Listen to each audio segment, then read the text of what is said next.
Okay, so how many of our parents have stocks? Could you raise your hand for me? Who's got stocks? Ooh, that's a lot. I'm glad y'all are in the stock market. So what do stocks do in terms of money? They go down. Yeah, they definitely go down right now, especially. What also do they do, if you're lucky? Yeah, they go up and down. So what to expect when you've got a student at Kalo? You can expect it's going to be like the stock market. Sometimes it's going to go up, sometimes it's going to go down, and there'll be a lot of in between. So try to keep in mind when we're on a downhill slope, that doesn't mean it's going to completely crash. There will be some back ups and downs.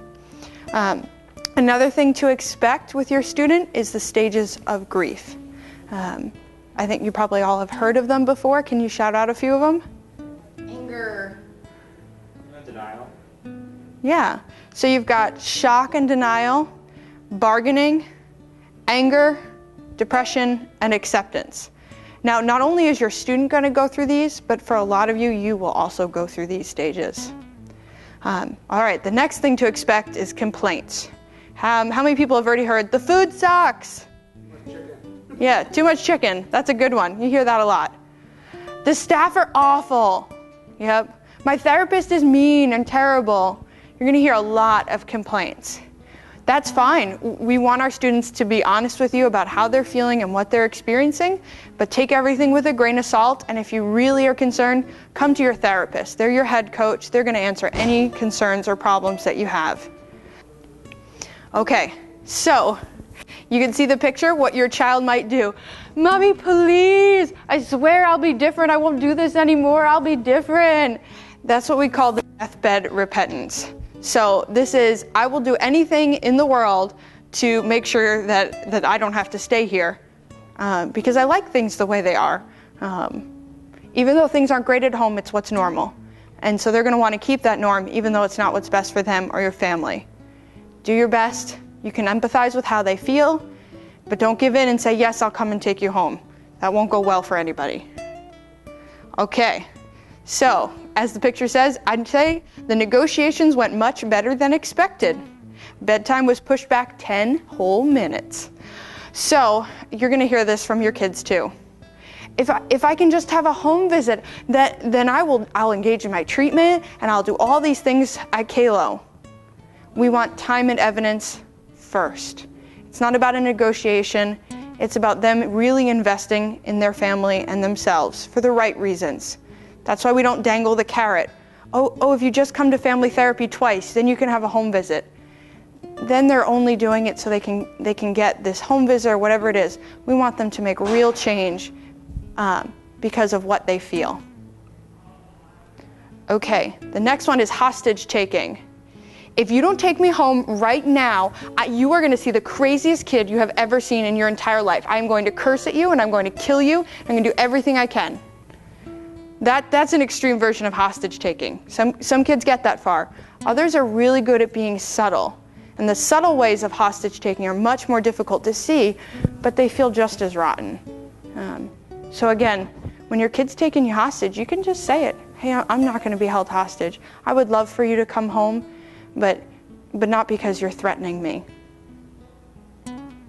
Okay, so anybody watch Disney movies? Yeah, you guys watch Disney? Great. So I happen to really like Rapunzel. I don't know, something about that long, flowy blonde hair. I just really like Rapunzel. So if you think about Rapunzel, she is the princess up in the tower who needs to be rescued. And then there's the dragon, the wicked stepmom who keeps her locked in there. And then there's the hero, the prince on the horse who comes to save her. This is not what we want at Kalo. Your child is going to try to make themselves the princess up in the tower, doing everything right and being wonderful. And intermittently, they will either try to make you guys the dragon, or they will try to make Kalo the dragon. And then the opposite will try to be, they want to make us the rescuer. So we don't want to create what we call the triangle of rescuing. So it's not about Kalo coming to the rescue from the parents, or the parents coming to rescue you from Kalo. We have to show that we are a united front. Otherwise, it makes treatment a lot harder because they're going to keep trying to get us into that pattern. All right, the last one is finding the vulnerable spots.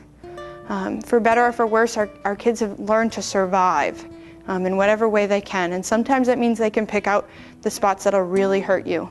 Maybe it's you've made some mistakes being a parent and you know they're there, and those are really weak spots for you that get you going. When they really want to get you going, they're going to pick at those spots. So I strongly encourage you to think about, what are those spots for me? Where could my kid find those? And go seek some of your own counseling for those places and come to peace with those things so that you won't get fired up when they come up. All right, lastly, how to co-parent with Kalo. You are a very, very, very essential part of the treatment team. But you have to remember that your head coach is your therapist. They're going to try to orchestrate all of the moving pieces within the treatment team. That's the different departments within Kalo, that's you guys, that's therapy groups, it's everything. So come to them with anything that's going on that you need.